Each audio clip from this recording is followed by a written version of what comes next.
مفتی طارق مسعود special. مسئلہ مسلمان کے ساتھ یہ ہے کہ اس کا اللہ تعالیٰ سے کنیکشن کیا ہو گیا ہے؟ کمزور۔ اسی سے سارے مسائل کھڑے ہو رہے ہیں۔ ہمارا سب سے بڑا مسئلہ کیا ہے؟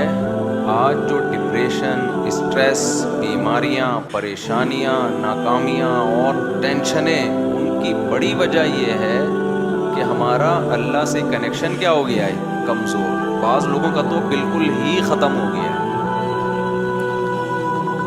اور اللہ نے جو ہمیں عبادتیں دی ہیں نا، تراویح کی عبادت، رمضان کی عبادت، ذکر اذکار کی عبادت، حج کی عبادت، عمرے کی عبادت، دعا کی عبادت، صدقات و خیرات کی عبادت، ان سب کا مقصد اللہ سے تعلق پیدا کرنا ہے۔ آج سب کچھ ہو رہا ہے مگر اللہ سے تعلق نہیں ہو رہا۔ یہ بڑا مسئلہ ہے۔ دیکھو ہمارے ایک دوست تھے، ان کے یہاں اللہ تعالیٰ معاف فرمائے کوئی واقعہ ہوا گھر میں خودکشی کا۔ بے روزگاری کی وجہ سے کسی نوجوان نے خودکشی کی۔ اللہ تعالیٰ اس نوجوان کی مغفرت کرے، بہرحال کبیرہ گناہ ہے لیکن دعائیں مغفرت تو کرنی چاہیے۔ مجھے جب اطلاع ملی میں نے ان کے والدین کو سمجھایا، بہت ٹینشن میں آئے ماں باپ کہ ہم نے بھی تانے دیے تھے اس کو بے روزگاری کے، اس کی ٹینشن اس نے زیادہ لے لی ہے۔ میں نے کہا یہ ٹینشن زیادہ لینے والی بات بالکل غلط ہے۔ بات یہ ہے کہ ہم نے اپنی ضرورتوں کے دائرے بہت زیادہ وسیع کر لیے ہیں کیونکہ ہمارا اللہ سے کنیکشن نہیں ہے۔ اب چاہتے ہیں کہ سب کی توندیں فل بھریں، پیٹ بھریں، گھر بڑے بڑے ہوں، گاڑیاں سب کے پاس ہوں، بینک بیلنس سب کے بھرے ہوئے ہوں، بالکل عیش کی زندگی ہو، کوئی ٹینشن نہ ہو۔ اللہ تو ہے ہی نہیں نا بیچ میں، اللہ بیچ میں ہے ہی نہیں کہ اصل کامیابی ہے کہ خدا خوش ہو ہم سے، وہ تو ہے ہی نہیں، وہ تو مقصد ہی نہیں ہے۔ تو جب دولت کو باپ بنا کے، شہرت، عزت، خواہشات کو باپ بناؤ گے تو میرے بھائی کھمبوں سے ہی چپکو گے۔ پھر جا کے کوئی کھمبے سے چپکے گا، کوئی زہر پیے گا، کوئی نہیں بھی پیے گا نا تو ڈپریشن سے مرے گا، وہ برین ہیمریج سے مرے گا ڈپریشن میں۔ صحابہ کے پاس جو ہے نا 24 گھنٹے میں ایسے حالات بھی آئے ہیں کہ 24 گھنٹے میں ایک کھجور ہے کھانے کے لیے، وہ تو ٹینشن اور ڈپریشن کی گولیاں بھی نہیں کھا رہے تھے اس وقت۔ ایسے حالات آئے نا جنگوں میں کہ 24 گھنٹے میں کیا کھایا۔ ایک صحابی نے جب بتایا نا کہ ہم 24 گھنٹے میں اتنی 2-3 کھجوریں کھاتے تھے، لوگوں نے کہا اس میں گزارا کیسے ہوتا تھا؟ انہوں نے کہا ہم سوچتے تھے جب یہ بھی نہیں ملتی تھی، جب ایک کھجور ملتی تھی، ہم ان دنوں کو یاد کر کے 2 کھجوروں پہ خوش ہوتے تھے۔ لوگوں نے کہا بھائی جب ایک کھجور ملتی تھی اس پہ کیسے ٹینشن ختم ہوتی تھی؟ انہوں نے کہا ہم اس دن کو یاد کرتے تھے جب کھجوروں کی گٹلیاں چوسا کرتے تھے، کھجور بھی کھانے کو نہیں ملتی تھی۔ آج کباب پراٹھے کھا کے کھمبے پہ لٹکتا ہے جا کے۔ ٹینشن سے جو مرتا ہے نا خودکشی کرتا ہے، پہلے پیٹ بھرے گا، کھائے گا، نرم بستر پہ لیٹے گا، رات اس نے نرم بستروں پہ گزاری ہوگی۔ میرے بھائی اللہ سے تعلق پیدا کرنا صرف آخرت کے لیے ضروری نہیں ہے، دنیا کے لیے پہلے ضروری ہے۔ دنیا آپ کی اچھی نہیں ہو سکتی جب تک اللہ سے تعلق بحال نہیں ہوتا۔ ہم نے سورہ یوسف پوری پڑھ لی۔ یعقوب علیہ السلام کی ساری زندگی ٹینشنوں میں گزری ہے۔ ان ٹینشنوں میں ساری زندگی کیا کرتے رہے ہیں؟ صرف دعائیں مانگتے رہے ہیں۔ حالانکہ دعائیں بظاہر قبول ہوتی ہوئی نظر بولو نہیں آ رہی، دعائیں قبول ہی نہیں ہو رہی ہیں بظاہر۔ یہ کیسی قبولیت ہے بھائی دعا کی؟ جب اللہ نے ایک خوبصورت بیٹا دیا، اس کو خواب آیا، خواب سے لگا کہ یہ پیغمبر بنے گا، تو یعقوب علیہ السلام نے اسی وقت سے دعائیں مانگنا شروع کر دی، اے اللہ اس کو زمین کا، لوگوں کا امام بنا۔ جو تو نے نعمت کی ہے نا میرے دادا ابراہیم پر، اے اللہ وہ نعمت مکمل کر میرے بیٹے یوسف کے ذریعے، اس کو بھی نبی بنا۔ اس وقت سے دعائیں مانگی ہوں گی کہ نہیں مانگی ہوں گی؟ نظر بد سے بچنے کے لیے بھی دعائیں مانگی ہوں گی۔ بہت خوبصورت بیٹا تھا، اے اللہ اسے حاسدوں کے حسد سے بچا، مانگی ہوں گی کہ نہیں مانگی ہوں گی؟ بھائی بولو کیا ہو گیا؟ یہ دعا بھی مانگی، اے اللہ اسے حاسدوں کے حسد سے بچا، اتنا خوبصورت بیٹا ہے یہ، اتنا نیک بچہ ہے یہ، لیکن سارے کام بظاہر کیا ہو رہے ہیں؟ الٹے. حسد بھی کھا رہی ہے, بھائیوں نے اٹھا کے کنویں میں ڈال دیا, اور باپ کی نظروں سے اوجھل. تو کیا کہا ہے یعقوب علیہ السلام نے کہ میں خودکشی کروں گا, میرا بیٹا کہاں ہے بھائی؟ تم نے جو کرتا لا کے دیا مجھے جس پہ جھوٹا خون لگا ہوا ہے, یہ جھوٹ بول رہے ہو. اور پھر مسلسل ڈپریشن ٹینشن میں جاتے جاتے بالآخر خدا نخواستہ کوئی خیال آیا ان کے دل میں خودکشی کا. وہ کیا کر رہے ہیں؟ فصبر جمیل, میں کیا کروں گا بھائی صبر, کیونکہ میرے پاس تو کوئی تحقیق کا ذریعہ بھی نہیں ہے کہ تم سچ کہہ رہے ہو کہ جھوٹ کہہ رہے ہو. دعا بظاہر قبول ہونے کے بجائے کیا ہو رہی ہے؟ رد ہو رہی ہے. کوئی مایوسی کی بات نہیں کی یعقوب علیہ السلام نے. اے اللہ میں تجھ سے کیا مانگ رہا تھا اور تو میرے ساتھ کیا کر رہا ہے؟ تو مجھے ٹینشنیں دے رہا ہے, مجھ سے کیا گناہ ہوا ہے؟ اور ایسا بھی نہیں کیا یعقوب علیہ السلام نے روحانی علاج والوں سے رابطہ کیا بے شرم لوگوں سے, کیونکہ یہ بڑے بے شرم ہیں. اچھے گھر جادو ٹونے کے نام پہ ان بے شرموں نے تباہ کیے ہیں. جادو ہے, ٹونا ہے, فلانا ہے, ٹمکانا ہے, جو اصل کام کرنے کا ہے اس سے یہ کیا کر دیتے ہیں؟ آپ کو ہٹا دیتے ہیں. یعقوب علیہ السلام اللہ سے کیا کر رہے ہیں؟ دعائیں مانگ. دعا کیسے قبول ہو رہی ہے؟ یوسف علیہ السلام مصر میں بجائے کنویں سے نکلنے کے مصر کے بازاروں میں بول لو نا کیا ہو گیا؟ فروخت ہو رہے ہیں. پھر دوسرا بیٹا بھی گیا تھوڑے دنوں کے بعد, ایک ملنے کے بجائے بنیامین بھی چلا. رو رہے ہیں, جو غیر اختیاری چیز ہے, رو رہے ہیں, غیر اختیاری ہے نا. تو بچوں نے کیا کہا کہ آپ ابھی تک یوسف کو یاد کر کے رو رہے ہیں؟ کیا فرمایا؟ انما اشکو بثی وحزنی الی اللہ, میں اپنے غم کس کے سامنے بیان کرتا ہوں؟ اللہ کے سامنے. اللہ کے سامنے تو بیان کیا جائے گا غم. وَأَعْلَمُ مِنَ اللَّهِ مَا لَا تَعْلَمُونَ, میں اللہ کے بارے میں وہ کچھ جانتا ہوں جو تم نہیں جانتے. ناکامیوں کے نقشے میں کامیاب کرنا کس کا کام ہے؟ اللہ کا کام. مایوس نہیں ہوں, جو ہو رہا ہے میرے حق میں بہتر ہو رہا ہے, اگرچہ مجھے سمجھ میں نہیں آ رہا. تصور نہیں تھا نا بادشاہ بنا کے اللہ ملائے گا. ان کے مسائل خدا کی قسم ہمارے مسائل سے کئی گنا زیادہ تھے. میں مانتا ہوں بے روزگاری ہے, مہنگائی ہے, پھر بھی پراٹھے کھا رہے ہیں لوگ اس مہنگائی میں بھی, پھر بھی زیادہ کھا کے مر رہے ہیں, کم کھا کے نہیں مر رہے لوگ. اور جو کم کھانے والے ہیں, جو واقعی غریب ہیں, ان کے یہ مسائل بھی نہیں ہیں, انہیں صبر آ رہا ہے. زیادہ تر عیش پرست لوگ ہیں جن کو صبر نہیں آتا. تو یہ سارے مسائل کس کی وجہ سے میرے بھائی؟ اللہ سے تعلق نہ ہونے کی وجہ سے. حضرت مولانا شرف علی تھانوی رحمہ اللہ نے بڑی پیاری بات لکھی. ایک مرید نے نا ان کو لکھ کے دیا کہ مجھ سے گناہ نہیں چھوٹتا, گناہ کرتا ہوں توبہ کرتا ہوں, گناہ کرتا ہوں توبہ, چھوٹ نہیں رہا. حضرت توبہ کر کر کے تھک گیا. انہوں نے فرمایا کرتے رہو, اس توبہ کی وجہ سے تعلق تو بحال ہے نا اللہ کا. چلو محبت کا تعلق نہیں, معذرت کا تعلق تو ہے, ایکسکیوز کا تعلق تو ہے. نہیں آئی میرا خیال ہے بات سمجھ میں. ایک تعلق ہوتا ہے اطاعت کا تعلق, فرما برداری کا تعلق. اصل تو یہ تعلق ہے کہ آپ اللہ کے فرما بردار بن کے رہیں. اور ایک تعلق ہوتا ہے فرما بردار نہیں ہے لیکن معذرت کر رہا ہے بار بار, تعلق تو ہے نا.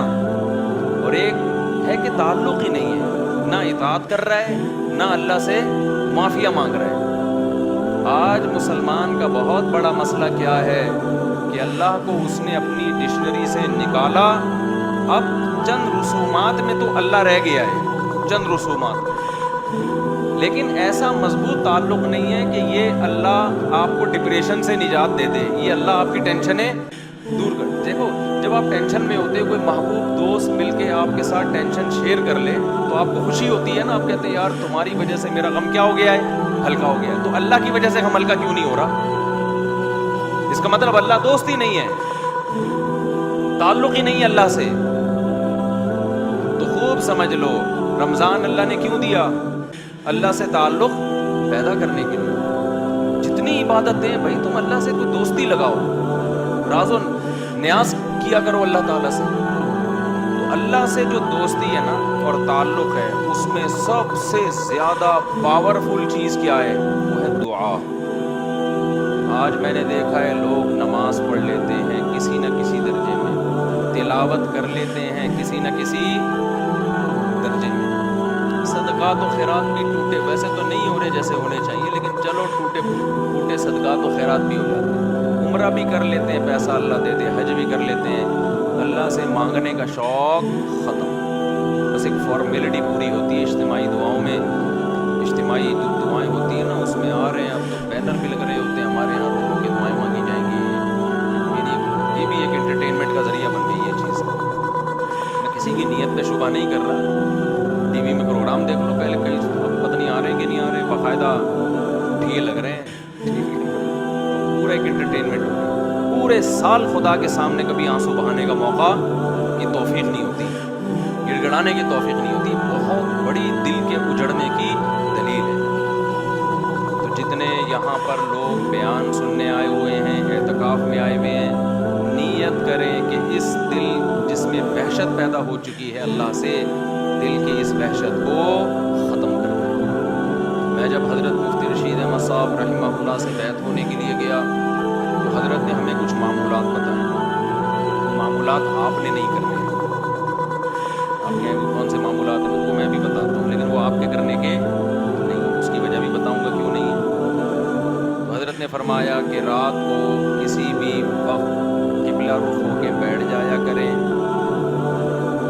جیسے بیٹھنا سہولت سے ممکن ہو، یعنی جس پوزیشن میں بیٹھنے میں سہولت۔ پھر کیا کرنا ہے؟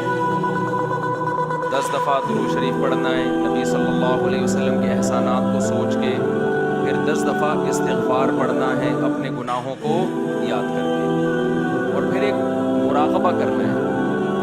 مراقبہ کیا؟ کہ اگر آپ کسی جگہ خوبصورت باغیچہ لگانا چاہتے ہیں، خوبصورت پھول لگانا چاہتے ہیں، پھلدار درخت لگانا چاہتے ہیں، تو پہلے وہاں سے جھاڑیاں صاف کرنی پڑیں گی کہ نہیں کرنی پڑیں گی؟ بولو نا۔ خواتین خوب غور سے بیان سنیں، آج کل خواتین میں بھی گھروں میں معمولات کا رواج ختم، موبائل آ گیا ہے ہاتھوں میں، ہم اپنی دادیوں نانیوں کو دیکھتے تھے، مسلح سے محبت تھی ان کو۔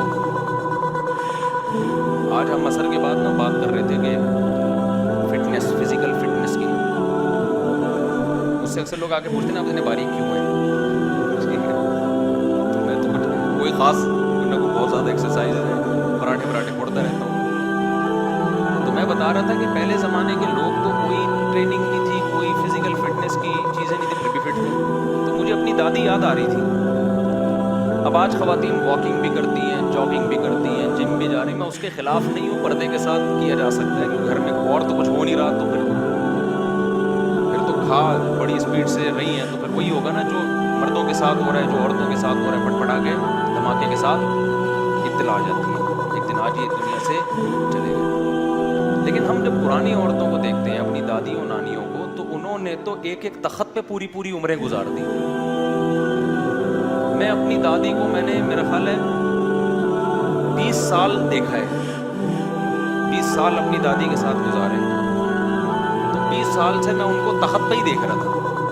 ایک تخت تھا، شاید ان کو جہیز میں 1903 میں ملا ہو گئی یا 1904-05 میں جا کے ملا ہو، اس کے اوپر ایک چادر تھی، اس کے اوپر ایک دری تھی، اس کے اوپر ایک اور چادر تھی، اس کے اوپر ایک اور دری تھی، ایک دری کے نیچے کیلا رکھا ہوا ہوتا تھا، دوسری دری کے نیچے کوئی پیسے ویسے رکھے ہوئے ہوتے تھے، ان کی مختلف چیزیں تھیں، پان بھی کھاتی تھی، وہ تھا سروتا ہوتا تھا نا، تو یہ لفظ ڈکشنری سے غائب ہو رہے ہیں، سروتا نہیں ہوتا وہ جو کاٹنے والا پھر چھوٹا سا پان ہوتا تھا، تمباکو لگایا اور رکھ لیا۔ اسی تخت پہ میں نے ان کو دیکھا، 20 سال انہیں گزارے، اور 85-90 سال کی عمر میں ان کا انتقال ہو گیا۔ نہ کوئی واکنگ تھی، نہ کوئی جاگنگ تھی، نماز، تسبیحات، تھوڑا بہت غیبتوں میں ٹائم گزرتا تھا، اللہ معاف فرمائے وہ غلط تھا۔ زیادہ ٹائم کس میں گزرتا تھا؟ نماز میں۔ روزے رکھتی تھیں شوال کے، رمضان میں کئی قرآن ختم ہو جاتے تھے، حالانکہ نظر کمزور ہو گئی تھی، اتنے موٹے موٹے چشمے لگا کے قرآن پڑھے جا رہے ہیں۔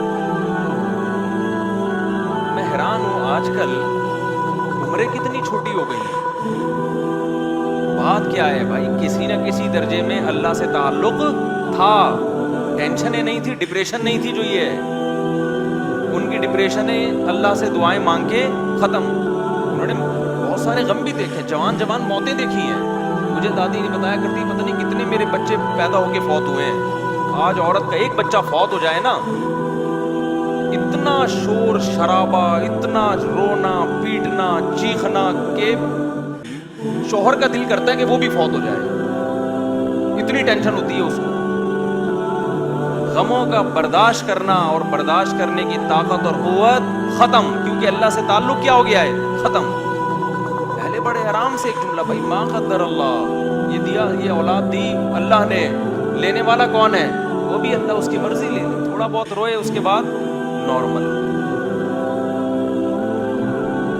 تو وہ میں واقعہ سنا رہا تھا نا, ہمارے حضرت فرمایا کرتے تھے کہ یہ سوچا کریں کہ 10 دفعہ درود شریف پڑھا, 10 دفعہ استغفار, اس کے بعد تھوڑی دیر مراقبہ. مراقبہ وہ نہیں جو مراقبہ سینٹر کھلے ہوئے ہیں, ٹوپی ڈرامہ پتہ نہیں کیا کیا گھما رہے ہوتے ہیں, کشف کرامت وغیرہ چیزیں دکھا رہے ہوتے ہیں. مراقبہ کا مطلب اس کا استحضار کریں, ایک مثال سوچیں کہ جب کسان کو کوئی خوبصورت باغیچہ لگانا ہوتا ہے تو پہلے زمین سے جھاڑیاں اور کانٹے دار پودے صاف کرتا ہے. ایسے ہی نہیں لا کے کاشتکاری کر دی جاتی اچھی چیزوں کے لیے. جھاڑیاں اور خاردار پودے لگانے کے لیے ٹریکٹر چلانے کی ضرورت نہیں ہے, وہ خود بخود اگ جاتے ہیں. سیب, انار, انگور, ناشپاتی, گندم, چاول, یہ چیزیں لگانے کے لیے کیا چاہیے, جلدی جلدی مختصر بیان کرنے کے میرا ارادہ ہے, ذرا آپ میرا ساتھ دیں تاکہ بات بیٹھ جائے دماغ کے اندر. تو یہ چیزیں لگانے کے لیے کیا چاہیے بھائی, پہلے جھاڑیاں صاف کی جائیں گی, اس کے بعد پھول لگتے ہیں. حضرت فرمایا کرتے تھے یہ سوچا کریں کہ میرے دل میں اللہ کی محبت کے پھول اس وقت تک نہیں لگیں گے جب تک دنیا کی محبت کی خاردار جھاڑیاں صاف نہیں ہوں گی. گاڑیوں کی محبت, پیسے کی محبت, شہرت کی محبت, عیاشی کی محبت, میرا بحریہ ٹاؤن میں پلاٹ کیوں نہیں ہے, میرے پاس اتنا پیسہ کیوں نہیں ہے, میں بہت اچھے اسکول میں کیوں نہیں پڑھ پا رہا, میں بہت اچھی یونیورسٹی میں کیوں نہیں پڑھ پا رہا, میں ابھی تک انڈا موڑ پہ کیوں بیٹھا ہوا ہوں, ڈیفینس میں گھر کیوں نہیں ہے میرا. یہ مردار ہے بھائی, بے وفا چیزیں ہیں جن سے آپ نے دل لگایا ہوا ہے, اٹھنے والی چیزیں ہیں جو اتنے بڑے بڑے ترقی کر کے کہاں کہاں پہنچ گئے, تھوڑے دن میں کہاں جاتے ہیں, وہ قبر کے اندر کیڑے کھا رہے ہوتے ہیں ان کی لاشوں کو. جا کے دیکھا کرو نا, جا کے دیکھ لیا کرو, مرے ہوئے ہوتے ہیں, سڑے ہوئے, بو آ رہی ہوتی ہے ان کے اندر سے. ہمارے ایک جاننے والے, انہوں نے بتایا کہ آپ سے ایک سیٹ صاحب ملاقات کرنا چاہتے ہیں. بہت بڑے سیٹ, بلڈر تھا, بہت بڑا, بہت ہی بڑا بلڈر. تو انہوں نے مجھے 2-3 دفعہ کہا آپ سے ملنا چاہتے ہیں. میں نے کہا ملنے, کہتے نہیں بھائی وہ ان کی سیکیورٹی بہت ہے, تو بہت زیادہ پیسہ ہے, تو سیکیورٹی پھر اسی حساب سے, جتنا زیادہ پیسہ آتا ہے نا, پیسے کا گراف جتنا اوپر جاتا ہے, موت کا خطرہ بھی اسی حساب سے اتنا. عزت اور شہرت, یہ 2 چیزیں ایسی ہیں جتنی بڑھیں گی موت کا خطرہ اتنا ہی بڑھے گا. جو غریب آدمی اور مشہور بھی نہ ہو, وہ ٹرک کے نیچے آگے بھی نہیں مرتا, میں نے اکثر دیکھا, پھر بھی بچ جاتا ہے, پھر بھی کہیں نہ کہیں سے بچ ہی جائے گا. جتنی عزت بڑھتی چلی جائے گی نا آپ کی, اور جتنا پیسہ آتا چلا جائے گا, موت کا چانس اسی حساب سے, کیونکہ حاسدین بڑھتے چلے جاتے ہیں. تو انہوں نے مجھے بتایا کہ کوئی وہ اتنا پیسے والا بلڈر ہے, وہ یہ فلانا پروجیکٹ اس کا چل رہا ہے, فلانا پروجیکٹ اس کا چل رہا ہے, تو مفتی صاحب جانا پڑے گا, وہ بہت عقیدت مند ہے آپ کا, تو جانا پڑے گا. ایکچولی وہ بڑا پروٹوکول ہوتا ہے ان لوگوں کا. میں نے کہا چلو آپ اتنا اصرار کر رہے ہیں اور آپ کے تعلق ہے میرا, میں تو آپ کو جانتا ہوں, اس کو تو نہیں جانتا, آپ سفارش کرنے تو مل لوں گا. تھوڑے دن میں انہوں نے مجھے بتایا کہ بھائی اس کا انتقال کیا ہو گیا, بولو, کل پرسوں تک ملاقات کی باتیں ہو رہی تھی. انہوں نے کہا بس وہ ہارٹ اٹیک ہوا اور دار فانی سے ہمیشہ کے لیے. اتنا بڑا آدمی, ہارٹ اٹیک اتنے آرام سے ہوتا نہیں ہے, یہ ہم غریبوں والے حساب نہیں ہوتے. ان کی cholesterol level, lipid profile, blood pressure, مشینیں ان کے ساتھ ساتھ چلتی ہیں. غریب آدمی کو تو جب رگ پھٹتی ہے تو پتہ چلتا ہے, 6 مہینے بعد پتہ چلتا ہے کہ ہوا کیا تھا اس کے ساتھ, کیونکہ کوئی ٹیسٹ, کوئی رپورٹ ہے اس کے پاس, بولو نا, ہوتی نہیں ہے. اٹھ کے کھا کھا کے منہ کے کینسر کو بھی چلاتے رہتے ہیں کئی سال تک. طریقے بھی غیر معیاری ہیں نا ان کے. تو یہ جو اتنا مالدار آدمی اچانک سے اس کی موت ہو گئی, تو آپ کا کیا خیال ہے یہ اچانک ہو گئی ہوگی؟ بھائی ان کو تو رپورٹیں ان کے پاس ہوتی ہیں, شوگر چیک کرنے کی مشینیں ہر وقت, 2-4 ڈاکٹر ہر وقت, پھر بھی اللہ بتاتا ہے جب موت کا وقت آتا ہے سیکنڈوں کے اندر موت دیتا ہوں میں اکثر ایک مثال میں بیان میں ایک مثال دیتا ہوں. دیکھو جتنے بھی پیغمبر دنیا سے گئے سے ہمیں یہی پتہ چلتا ہے کہ جیسے نارمل کسی کی موت ہوتی ہے, بیمار ہوتے ہیں, بستر پہ جاتے ہیں, کچھ وقت کے بعد ان کی ڈیتھ ہو جاتی ہے. ہمارے نبی صلی اللہ علیہ وسلم کے ساتھ بھی ایسا ہوا, آپ کو بخار ہوا, چند دن بخار چلا, پھر اسی میں آپ صلی اللہ علیہ وسلم کی وفات ہوئی. لیکن سلیمان علیہ السلام کی وفات کا واقعہ بڑا عجیب ہے. سلیمان علیہ السلام جو تھے نا, ان کی وفات کیسے ہوئی ہے؟ اللہ نے سلیمان علیہ السلام کو اتنی بڑی حکومت دی, تخت ان کے تابع بنا دیا, ہوائیں ان کے تابع کر دی, 100 بیویاں معذرت کے ساتھ. اتنا ظاہر ہے جب بہت پیسہ, صحت بھی, اہلات بھی, ملکہ سبا مسلمان ہو گئی, آ کے اتنی بڑی حکومت مل گئی بیٹھے بیٹھے, اتنے وسائل اور جنات پر روب سلیمان علیہ السلام. اور قرآن کے الفاظ کیا ہے؟ فلما قضینا علیہ الموت, سلیمان علیہ السلام نے ایسے لاٹھی یوں رکھ کے بیٹھے ہوئے ہیں اور تعمیراتی کام کروا رہے ہیں.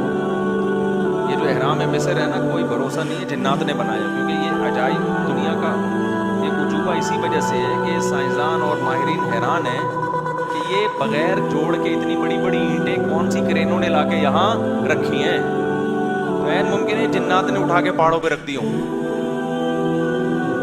تو کوئی چیز کسی سے نہ اٹھ رہی ہو نا, کوئی ہاتھ چلو یا پھر جان ہٹ جاتا ہے, پورا ٹاپک چینج ہو جاتا ہے. اچھا, تو لیکن سلیمان علیہ السلام کی موت کیسے ہوئی ہے؟ لاٹھی زمین پہ اور ایسے روپ کے ساتھ کرسی سے ٹیک لگا کے بیٹھے ہوئے اپنی نگرانی میں کام کروا رہے ہیں. مزدور لگے ہوئے ہیں ٹینشن میں, اور جنات بھی ٹینشن میں نا, محنت مزدوری کا کام کر رہے ہیں. قرآن کہتا ہے فلما قضینا علیہ الموت, ہم نے وہیں بیٹھے بیٹھے سلیمان کی روح کو قبض کر لیا. انبیاء کے ساتھ معاملہ یہ ہوتا ہے کہ موت کے بعد پیغمبروں کا جسم خراب نہیں ہوتا, نہ ان کے جسم میں ذرہ برابر بھی کوئی تبدیلی آتی ہے. بالکل موت کے بعد ایسے لگتے ہیں جیسے زندہ ہیں, کوئی ان کے چہرے پہ تبدیلی نہیں آتی. ہزاروں سال گزر جائیں, لاکھوں سال گزر جائیں, اللہ نے پیغمبروں کے جسموں پہ نا, مٹی پہ پیغمبروں کے جسموں کو حرام کر دیا ہے. تو اب سلیمان علیہ السلام ایسے بیٹھے ہوئے ہیں اور آپ کی موت واقع ہو گئی. جنات لگے ہوئے ہیں کہ وہ سمجھ رہے ہیں کہ یہ کیا ہے, زندہ ہیں. قرآن کہتا ہے کہ دیمک نے ان کی لاٹھی کو کھانا شروع کیا زمین میں. دابۃ الارض تاکل من ساعتها, وہ زمین کا کیڑا جو تھا نا, وہ کھاتے کھاتے جب وہ بیلنس آؤٹ ہوئے تو سلیمان علیہ السلام دھڑام سے زمین پہ گرے. تبینت الجن, جنات کو پتہ چلا وہ بھائی یہ کیا ہو گیا. اب سوال پیدا ہوتا ہے, اے اللہ تیرے اتنے محبوب پیغمبر ان کی اتنی تعریفیں کر رہا ہے اور تو نے ان کو دنیا میں ایسی حکومت دی. قرآن کہتا ہے کہ نہ ان سے پہلے ایسی حکومت کسی کو ملی, نہ ان کے بعد ملے گی ایسی حکومت. اتنے وسائل, اتنی دولت, اتنی پاورفل ریاست, اتنے وسائل. 100 بیویاں کسی کو مل سکتی ہیں؟ اویلیبل ہی نہیں ہے مارکیٹ میں. مل سکتی ہیں کیا ہے بھائی؟ لوگ ایک ایک کے لیے کنوارے چھڑے چھاٹ ترستے پھر رہے ہیں بیچارے, اور میرا خون پیتے ہیں کہ کوئی رشتہ بتا دے. تو میں کہتا ہوں یا تو رشتہ آئے گا, نہیں تو صبر کرو پھر فرشتہ آئے گا. دونوں میں سے ایک کام لازمی ہوگا. جب فرشتہ آئے گا تو پھر جنت کی حوروں سے ملا دے گا, پھر وہاں لائف کو انجوائے کرنا, زیادہ ٹینشن مت لو. تو ایسا کیا کیوں اللہ نے سلیمان علیہ السلام کے ساتھ؟ کیا حکمت تھی اس میں؟ بھائی اللہ یہ بتانا چاہتا ہے کہ ٹھیک ہے سلیمان کو میں نے خوش ہو کے دنیا دی ہے نا, لیکن میں تمہیں یہ بتانا چاہتا ہوں کہ یہ دنیا میں کسی کو ناراض ہو کے دوں یا خوش ہو کے دوں, چھیننے میں چند سیکنڈ بھی نہیں لگتے ہیں. اصل آخرت ہے. جب سلیمان کو دنیا اتنی دے دی اللہ نے اور چند سیکنڈ میں پوری دنیا ایک دم میں واپس لے لی, تو میں اور آپ کس کھیت کی مولی ہیں؟ ہم سمجھے جی میں نے اپنا گھر بنایا, اپنا خود میں نے دروازہ لگایا ہے, اب میں کرائے کے گھر پہ نہیں رہتا, اب یہ میٹر بھی میرے نام کا ہے. اس پہ اترا رہے ہیں آج کل لوگ, میرا اپنا گھر ہے, کرائے ورائے پہ نہیں رہتے ہم, میری اپنی گاڑی ہے اور رکشے والا میرا رکشا ہے, صرف تم, اس کے پیچھے لکھا ہوتا ہے نا فخر سے, اور اس رکشے پہ اس کو اتنا فخر ہے, چپل لٹکائی ہوئی ہے کہ نظر نہ لگے اس کو. تو بھائی ٹرک کو نظر لگی تھی تو یہ رکشہ بنا تھا, اس کو کیا مزید کیا نظر لگے گی. تو میرا گھر, میرا بنگلہ, میری گاڑی, ہر آدمی اسی بے وقوف اسی چکر میں لگا ہوا. بھائی ہماری ضرورت 2 وقت کی روٹی ہے بھائی, 2 وقت کی روٹی مل گئی, جسم کسی بڑی بیماری سے محفوظ ہے. اس کے بعد اگر آپ ٹینشن لے رہے ہو نا دنیا کی, تو یہ آپ کی کھوپڑی کا فالٹ ہے. یہ اس کی علامت نہیں ہے کہ اللہ کی طرف سے آپ پر مصیبتیں آ رہی ہیں. مصیبتیں کہاں آ رہی ہیں؟ صبح بھی کھانے کو ملتا ہے, شام کو بھی کھانے کو ملتا ہے. لوگ کہتے ہیں خالی کھانا ہی تو ضرورت نہیں ہے, جھوٹ بولتے ہیں لوگ, صرف کھانا ہی ضرورت ہے ہماری, باقی ساری آپ کی بنائی بھی ضرورتیں ہیں. جب بھی یہ بات کرو نا, لوگ کہتے ہیں مولویوں کو دیکھو صرف کھانا ہی تھوڑی ضرورت ہے, صرف رات گزارنا ہی تھوڑی ضرورت ہے. تو کیا ضرورت؟ مسافر کو تو کھانا چاہیے اور سفر میں ٹائم پاس کرنے کے لیے اچھی سیٹ چاہیے نا, کہ اس میں آرام سے سو سکوں, کمر سیدھی کر سکوں. اب اکانومی کلاس میں آپ کمر سیدھی نہیں کر سکتے آپ جب تک برتھ کا انتظام نہ ہو, لیکن اس میں بھی لوگ کر لیتے ہیں. آپ اکانومی کلاس میں ٹرین میں بیٹھو, چادریں لگا کے سو رہے ہوتے ہیں, اس میں جھولے بھی مل رہے ہوتے ہیں, تو ضرورت کا خود ہی انتظام کر لیتے ہیں نا. تو بھائی ہمیں بھی رات کو سونے کے لیے کوئی سوٹیبل جگہ مل جائے, اور صبح اور شام ہمارا پیٹ کسی طریقے سے پورا نہ بھی بھرے, 1/3 بھی بھر جائے نا, جو ضروری ہے بہت ہے. اس کے آگے ساری غریبیاں ہیں, ان غریبیوں کے ملنے پہ خوش ہوا کرو, لیکن نہ ملنے پہ ٹینشن نہ لیا کرو. نہ ملنے پہ اگر ٹینشن ہو رہی ہے تو یہ دنیا مردار کے عاشق ہونے کی علامت ہے. اور جس دل میں دنیا مردار کی محبت آئے گی, اللہ کی محبت کا تو سوال ہی پیدا نہیں ہوتا. یہ 2 محبتیں ایک دل میں جمع نہیں ہو سکتی. تو اس گند کو پہلے دل سے نکالنا پڑے گا. جیب سے نہیں نکالو دنیا کو, دل سے نکالو. سمجھ رہے ہو کہ نہیں سمجھ رہے؟ جیب سے کا مطلب ہے سب کچھ لٹا دیا جا کے, نہ, دل سے نکالو. جیسے جب آپ سفر کرتے ہو نا, ٹرین میں یا بس میں, تو دل میں اس ٹرین اور بس کی محبت نہیں ہوتی, لیکن اس کو استعمال بہرحال کر رہے ہوتے ہو. آپ کے پاس سہولت کی چیز ہے یار, پیسے زیادہ ہوں گے تو جہاز میں چلا جائے گا آدمی. محبت تھوڑی کرتا ہے کہ اتنا اچھا جہاز ہے تو میں نے یہی بیٹھے رہنا ہے, مجھے اٹھنا ہی نہیں آ سکتا. تو میں وہ بتا رہا تھا, ہمارے حضرت کیا فرمایا کرتے تھے کہ جب بیٹھو تو 10 دفعہ استغفار, گناہوں کی معافی, 10 دفعہ درود شریف. پھر کیا کرنا ہے, یہ بہت اہم اس میں سبق ہے, اس لیے میں یہ بتا رہا ہوں کہ کیا یہ ہمیں نصیحت کرتے تھے. پھر کیا کرنا ہے, یہ مراقبہ کرنا ہے کہ جب تک کسی باغیچے سے جھاڑیوں کو صاف نہ کیا جائے, پھول بوٹے اس میں پیدا نہیں ہوتے. تو جب تک دل میں دنیا کے جو گٹر اور دنیا کے محبت کے جو گٹر ابل رہے, اس کو گٹر ہی کہا کرو, دنیا مردار کی محبت کے کیا یہ گٹر ہے.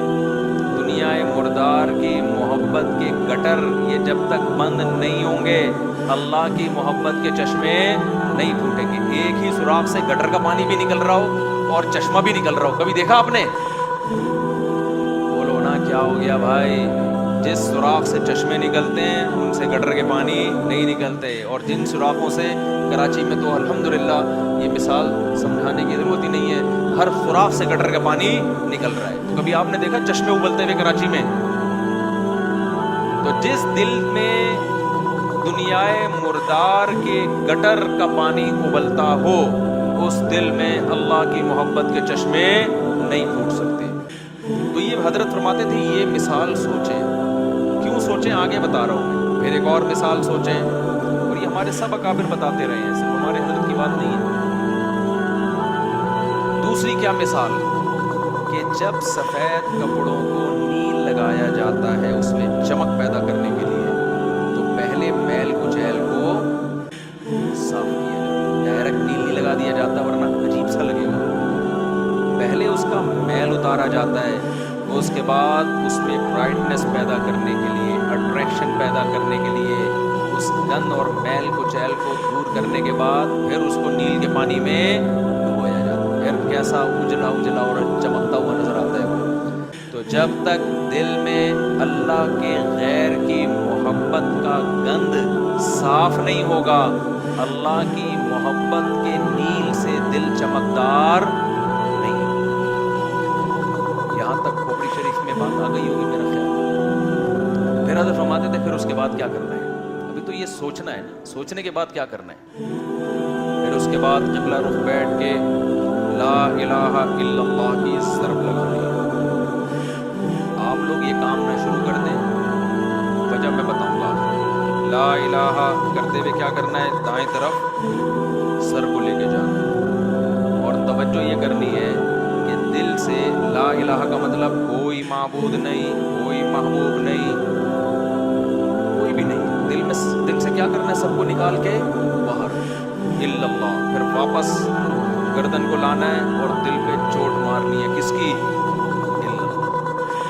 لا الہ الا اللہ, لا الہ الا اللہ. کوئی نہیں ہے, صرف کون ہے؟ اللہ. تو اس کوئی نہیں میں نا یہ سارا گند نکالنا ہے. گاڑی بھی نہیں ہے, یہ بنگلہ بھی نہیں ہے, یہ پیسہ جس پہ رالیں ٹپکتی رہتی ہر وقت, کسی کو کوئی معشوق ہو اس کو بھی نکال دو اسی بہانے, موقع اچھا ہے. پاگل ہو رہا ہے اس کے پیچھے, اپنی صحت خراب کر رہا ہے, اپنا ایمان خراب کر رہا ہے. تو لا الہ دل سے باہر, الا اللہ صرف کون؟ اللہ. جو بار بار یہ ذکر ہوتا ہے لا الہ الا اللہ, لا الہ الا اللہ, لا الہ الا اللہ, لا الہ الا اللہ, لا الہ الا اللہ. آہستہ آہستہ ذہن بننا شروع کہ میرا معبود اور میرا محبوب کون ہے؟ الا اللہ. بس اللہ ہے. اس پہ میرا خیال ہے کسی کو علمی لحاظ سے اشکال ہو سکتا ہے, بھائی اس حدیث, اس ذکر کا اور اس اسٹائل کا قرآن و سنت میں کوئی ثبوت, اس ذکر کا تو ہے لا الہ الا اللہ کا, اس اسٹائل کا تو کوئی ثبوت نہیں ہے. تو خوب سمجھ لیں کہ بطور علاج جب کوئی چیز کی جاتی ہے نا, اس کو تصوف میں شغل کہا جاتا ہے. ایک ہوتا ہے ذکر, ایک ہوتا ہے شغل. تو جو بطور علاج کے جو چیز کی جاتی ہے, مائنڈ بنانے کے لیے کی جاتی ہے, اس کے لیے ثبوت کی ضرورت نہیں ہوتی, اس کے لیے ثبوت کی ضرورت نہیں ہوتی. اس کو سنت اگر کوئی سمجھے گا تو پھر کیا ہے, یہ بدعت عمل ہے. بھائی قرآن و سنت سے اس انداز کا کوئی ثبوت نہیں ہے, لیکن ایک چیز تجربے سے ثابت ہو جائے کہ اس کا فائدہ ہو رہا ہے, اور فائدہ ہو کے وہ چیز حاصل ہو رہی ہے جو اللہ چاہتا ہے,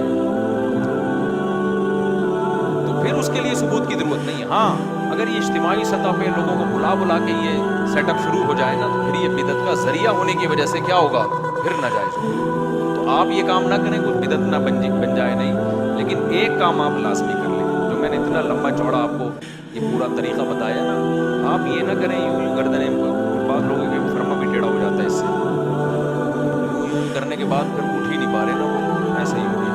تو یہ کام نہ کریں, بدعت کا کوئی ذریعہ نہ بن جائے. جب تک کسی شیخ سے باقاعدہ اصلاحی تعلق نہ ہو اور اس کی ہدایات اور رہنمائی نہ ہو, خود سے یہ کام نہ کریں. ایسی چیزوں سے بدعتیں پھر پھیلتی ہیں سوسائٹی میں. تو آپ نے کیا کرنا ہے, اللہ سے تعلق بحال کرنا ہے نا, تو اس کے لیے میں طریقے بتا رہا ہوں. روزانہ صبح اور شام میں لا الہ الا اللہ کے ذکر کا معمول بنانا. 10 دفعہ کم سے, دیکھو تبلیغ والے تسبیح بتاتے ہیں, تیسرا کلمہ 100 دفعہ, 100 دفعہ استغفار, 100 دفعہ درود شریف, صبح بھی اور شام بھی. اصل تو یہ ہے, کیونکہ تیسرے کلمے لا الہ الا اللہ خود بخود آ گیا ہے. میں اس سے بھی آسان پیکیج بتا رہا ہوں. اصل تو وہ ہے جو تبلیغ والے بتاتے ہیں. میں کیا بتا رہا ہوں اس سے بھی, کہ یار وہ نہیں ہوتا تو لا الہ الا اللہ بیچ میں سے نکال لو نا, اسی کا وظیفہ پڑھ لو, اسی کو پابندی سے پڑھ لو.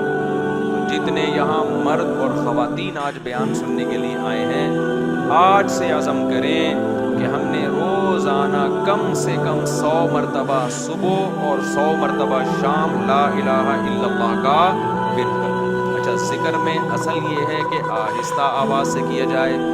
جہرن ذکر کو شریعت نے پسند نہیں کیا, لیکن اگر دل لگانے کے لیے معنی اور مفہوم کو کا تصور دماغ میں بٹھانے کے لیے کوئی ہلکی آواز سے جہر کر لیتا ہے, ہلکی آواز سے بہت شور شرابہ نہ ہو, تو اس میں بھی کوئی حرج نہیں ہے. تو آپ نے کیا کرنا ہے, یہ 2 مثالیں صبح سوچنی ہے, صبح کے وقت کر لیں اور شام کے وقت کر لیں. بیٹھیں قبلہ رخ ہو کے, 10 دفعہ استغفار اپنے گناہوں کو یاد کر کے, 10 دفعہ درود شریف پڑھ لیا. اس کے بعد ہلکی آواز میں لا الہ, مزے لے کے ذکر کرنا ہے, ترخانہ نہیں ہے, 100 دفعہ نہیں ہو رہا نا 50 دفعہ کر لو. وہ کام جو تھوڑا ہو پابندی کے ساتھ ہو اللہ کو زیادہ محبوب ہے اس کام سے جو بہت زیادہ ہو لیکن اس کی پابندی نہ ہو. تو کیا کرنا ہے؟ ہلکی آواز سے لا الہ الا اللہ لا الہ الا اللہ. اور تصور کوئی نہیں ہے.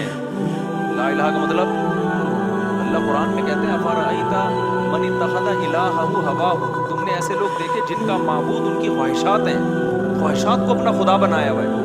تو لا الہ میں آپ نے کیا تصور؟ میری خواہشات میرا خدا نہیں.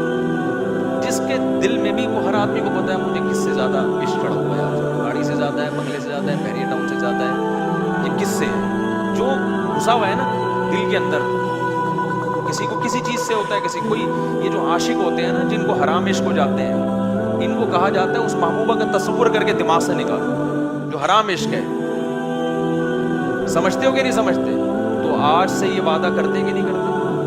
10 دفعہ استغفار, 10 دفعہ درود شریف. پھر یہ مثال بھی سوچنی ہے کہ جب تک جھاڑیاں صاف نہ کی جائیں پھول بوٹے اس کھیتی میں پیدا نہیں ہوتے. تو میں نے بھی جب تک یہ گند اپنے دل سے نہیں نکالوں گا نا اس وقت اللہ کی محبت کے چشمے نہیں پھوٹیں گے. اسی نیت سے کہتا ہوں لا الہ کوئی نہیں ہے الا اللہ. صرف کون ہے؟ خدا کی قسم لا الہ الا اللہ اگر آپ نے چند مہینے کر لیا اتنا فائدہ ہوگا کہ آپ کی زندگی تبدیل ہو جائے گی. جتنے نفسیاتی ڈاکٹر جو آپ کو مختلف قسم کی ڈپریشنوں کے علاج بتا رہے ہیں نا سارے فیل ہیں اس کے سامنے. لیکن شیطان کرنے نہیں دیتا کام. 2 دن کریں گے صوفی بن کے بیٹھ جائیں گے, اس کے بعد یہ تو ایسی فائدہ تو نہیں. چھوڑو یار, اللہ کا نام لینے کی توفیق تو مل رہی ہے نا, فائدے کو مت دیکھو. یہ نہیں دیکھنا کہ فائدہ ہو رہا ہے کہ نہیں, بس نام بھی اللہ کا لینے کی توفیق مل گئی تو یہ فائدہ بھی بہت ہے, ہوگا فائدہ انشاءاللہ. ایک کام یہ کرنا ہے پوری زندگی پابندی کے ساتھ. اور اگر کسی سے بیٹھا نہیں جاتا, بعض لوگ ایسے ہیں کہ ان کے اسپرنگ لگے ہوئے ہیں, وہ ایک جگہ بیٹھ ہی نہیں سکتے. جہاں بیٹھیں گے اسپرنگ ان کو اٹھا کے دوسری جگہ لے جائے گا, وہاں بیٹھیں گے اسپرنگ اٹھا کے ان کو تیسری جگہ لے جائے گا, بیٹھ ہی نہیں سکتے. تو چلتے پھرتے کر لو یار. جس طرح آپ کا دل لگ رہا ہے, آپ کا دماغ معنی اور مفہوم کی طرف جا رہا ہے, اس طرح کر لو. سمجھتے ہو کہ نہیں سمجھتے؟ نہیں بیٹھا جا رہا چلتے ہوئے کر لو, ڈرائیونگ کے دوران کر لو, لیکن ترجمہ اور مفہوم سوچ کے یہ ذکر کرنا ہے. سمجھتے ہو؟ دوسرا کام اللہ سے تعلق بحال کرنے کے لیے روزانہ ایک ٹائم دعا مانگنے کا معمول بناؤ. اللہ سے گڑ گڑا کے دعا مانگو, دل لگے یا نہ لگے. باتیں کرنا سیکھو. لوگ کہتے ہیں ہمارے پاس الفاظ ہی نہیں ہوتے دعا کے. آ جائیں گے آہستہ آہستہ, جب کرتے رہو گے نا الفاظ بھی اللہ سکھا دے. آدم علیہ السلام نے جب توبہ کی ہے قرآن سے پتہ چلتا ہے ان کے پاس الفاظ نہیں تھے کہ اللہ سے کیسے توبہ کروں. پریشان تھے, توبہ کے الفاظ نہیں تھے. قرآن کہتا ہے فَتَلَقَّى آدَمُ مِن رَبِّهِ, رب نے آدم کو سکھائے الفاظ, یہ الفاظ سے دعا مانگو. جب آپ اللہ کے سامنے گڑ گڑاؤ گے تو انشاءاللہ اللہ آپ کو الفاظ بھی سکھاتا رہے گا. دعا ہی میں ایک اور کام کرو. ایک کتاب آتی ہے مناجات مقبولہ. کیا نام ہے کتاب کا؟ مولانا اشرف علی تھانوی رحمہ اللہ تعالیٰ نے قرآن اور سنت میں صحیح احادیث میں جتنی دعائیں ہیں ان تمام دعاؤں کو ایک چھوٹے سے کتابچے میں جمع کر دیا. یہاں تک بات کلیئر ہو گئی. پھر کیا کیا ہے؟ اب ساری دعائیں روزانہ مانگنا تو بڑا مشکل, تو بہت ساری دعائیں ہیں, تو انہوں نے ان ساری دعاؤں کو 7 حصوں میں ہفتے کے 7 دنوں میں ڈیوائیڈ کر دیا ہے. اس سے وہ پڑھنا کیا ہو گئی ہیں؟ آسان. پھر لکھ دیا ہے ہفتے کی دعائیں, اتوار کی دعائیں, پیر کی دعائیں, منگل کی دعائیں, بدھ کی دعائیں, جمعرات کی دعائیں, جمعے کی دعائیں. تو جہاں جمعے کی دعا اسٹاپ ہو رہی ہے وہیں اسٹاپ کر دو, کیونکہ اب جو مناجات مقبولہ مل رہی ہے اس میں پھر لوگوں نے اپنی گریمیاں بھی بہت آگے لگا دی. تو آپ نے یہاں میرا خیال ہے میں نے ساتھیوں سے کہا تھا رکھوائیں مناجات مقبولہ. بزنس نہیں ہے, پتہ چلا مجھے صاحب میں اتنے کتابیں بیچ بغیر پروفٹ کے یہاں میرا خیال ہے مل جائے گی. میں نے بولا تھا سب کے لیے لے کر آؤ, بس یہ تو اللہ ہی سب کو ہدایت دے. کل سے میں چیخ رہا ہوں کہ لوگ زیادہ ہوں گے, مناجات مقبولہ بہت زیادہ تعداد میں ہونی چاہیے تاکہ سب لوگ خریدیں. جی چلیں, آپ یہاں 150 ہوں گے اعتکاف والوں کے لیے, لیکن کسی کو فری پکڑ میں نہیں دینا ہے. فری والا کام ہمیشہ